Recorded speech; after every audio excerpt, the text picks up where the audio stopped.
Quelques semaines après le tremblement de terre en Haïti, MSF entre désormais dans une phase cruciale, celle du suivi post-opératoire des patients qui ont été opérés durant les premières semaines après la catastrophe.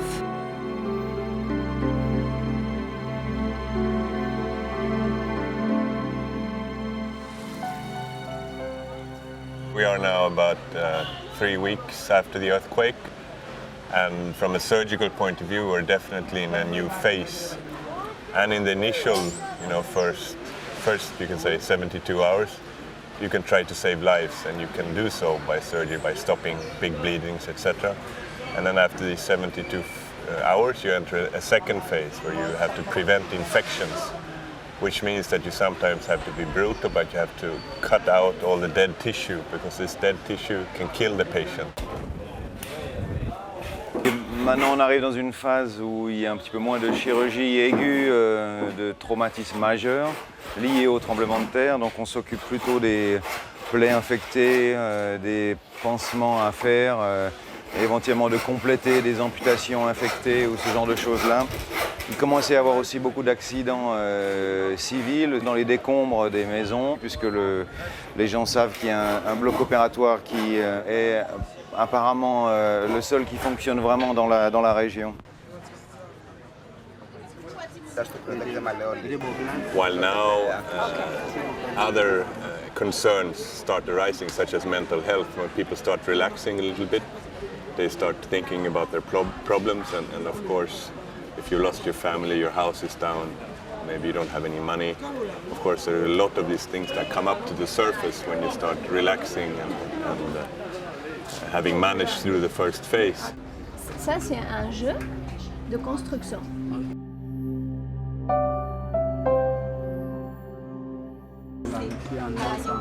La santé mentale, c'est une dimension qu'aujourd'hui, je pense, toutes les ONG prennent en considération. Le tout, c'est de dire on a des victimes, elles ont parfois des blessures physiques, mais toutes ont certainement des blessures psychologiques. Et chez MSF Suisse, c'est une dimension intégrée au programme de prise en charge des patients, donc une prise en charge post-opératoire.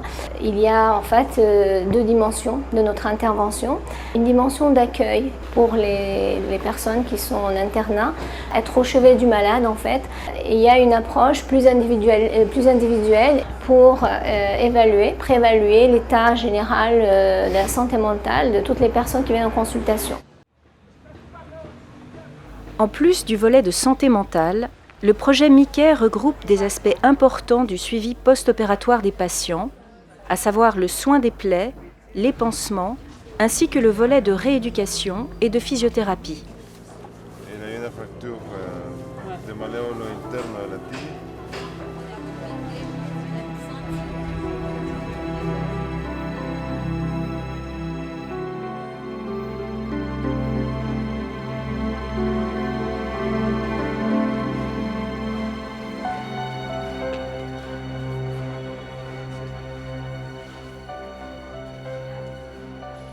On a 53 patients ici à le lycée.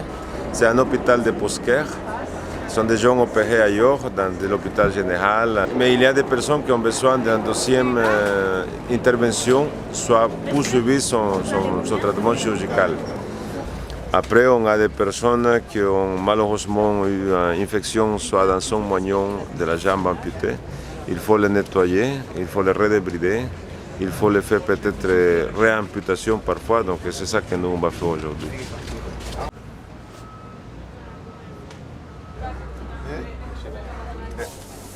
Il faut lui donner beaucoup à boire, s'il vous plaît. La kinésithérapie ici, ça consiste à la reprise de l'appui petit à petit après la fracture, et pour récupérer donc à la fois l'amplitude articulaire et la musculature. Donc tous les jours, le physio mobilise et fait faire des exercices aux patients.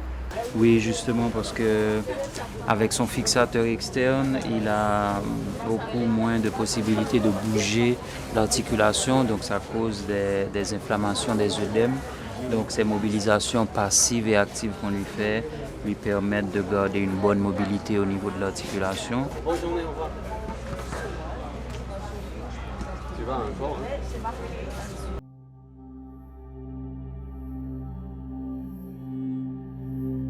hein? Donc ici, on reçoit les patients qui ont été opérés dans d'autres structures de Médecins Sans Frontières, qui ont reçu des opérations orthopédiques assez lourdes. Et donc on fait tout le suivi de ces patients, on fait des réductions de fractures aussi, des fractures ouvertes, on pose des fixateurs externes pour faire des tractions. Donc les patients peuvent rester quelques jours à une semaine et puis après on les transfère dans des structures qui peuvent vraiment les prendre en charge sur du long terme.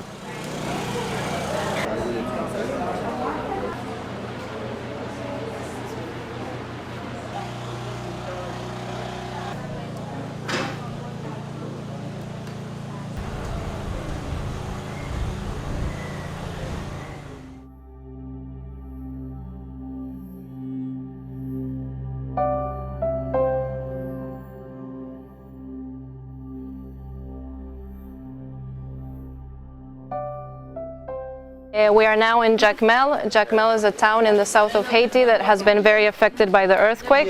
This is the hospital in Jacmel. The hospital in Jacmel has collapsed almost 100% during the earthquake. When we arrived here, one of the first things we did to try and help the hospital was to set up tents to organize the patients into different services. Many of these patients needed surgical care when we arrived, and my activity here is ensuring the post-operative care of these patients, as well as the medical care of all the other patients who did not need surgery but who were affected by the earthquake.